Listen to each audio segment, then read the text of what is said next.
L'arrivée de la Covid, ça n'a pas tellement changé ma vision des études ou de la médecine en général.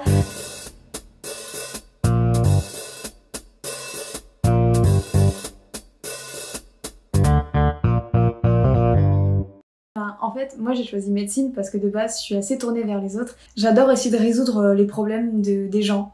Enfin, quand quelqu'un a un problème, je suis toujours là à essayer de vouloir l'aider. Et au final, la médecine c'est un peu ça. Les gens ils viennent nous voir avec des problèmes et nous on essaie de les résoudre.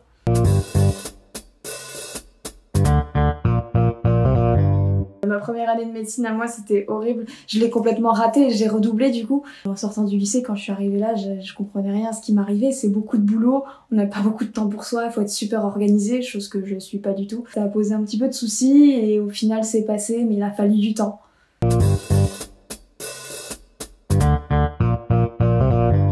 Déjà, c'est de se demander pourquoi il est là, pourquoi il fait ses études et quels sont les objectifs.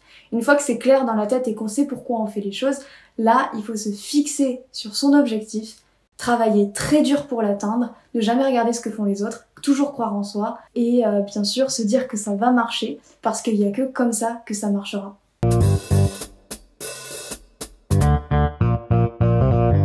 Bah, c'est pas grave. Enfin, comment dire, moi par exemple j'ai mis hyper longtemps à savoir ce que je voulais faire plus tard. Quand j'étais au lycée, je n'arrivais pas à me décider. Pendant un moment je voulais faire kiné par exemple. Quand je suis allée en PACES, c'est que quand j'ai eu les résultats que j'ai réfléchi et que j'ai pris médecine. Sinon j'ai hésité pendant toute ma PACES sur ce que je voulais faire. C'est super dur de savoir ce qu'on veut faire plus tard. C'est normal d'avoir des hésitations. Par contre le conseil que je donne c'est de procéder par élimination. J'ai toujours fait ça.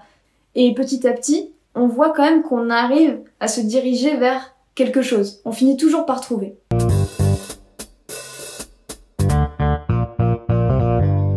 Les meilleurs conseils que je pourrais donner pour réussir des études de médecine, travailler beaucoup. Mais il n'y a pas que ça. En fait, il faut arriver à prendre du temps pour soi et ça c'est hyper important, autant que le travail. Parce que c'est des études super longues et il ne faut pas s'épuiser.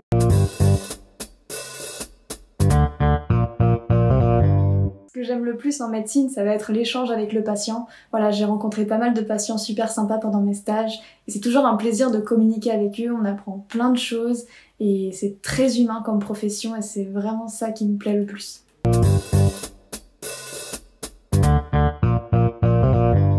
Ça va être la masse de cours qu'on a à apprendre, ça se termine jamais ce truc. Non, en fait, heureusement que ça me plaît ce que je fais, mais quand on est en plein milieu, même si ça nous plaît, on a quand même hâte que ça se termine.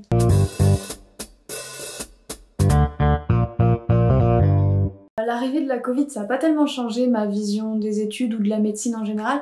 Par contre, ça m'a fait réfléchir à un truc et ça m'a fait peur, où je me dis qu'on sait quand même beaucoup de choses en médecine, on a fait beaucoup de progrès, et il a fallu qu'un virus arrive pour qu'on soit totalement perdu, malgré l'arsenal thérapeutique qui peut exister. Ça veut dire en gros que malgré tout ce qu'on sait, il y a énormément de choses qu'on sait pas encore, et vu comme ça peut faire peur.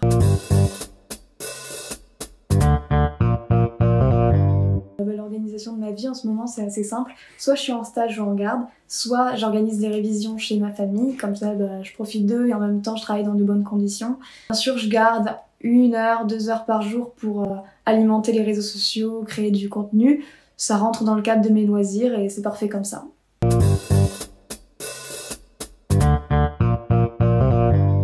Alors je sais pas du tout quelle spécialité je ferai plus tard.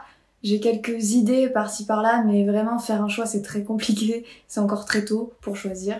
J'attendrai je pense d'avoir les résultats et d'avoir les choix devant les yeux pour vraiment faire un choix.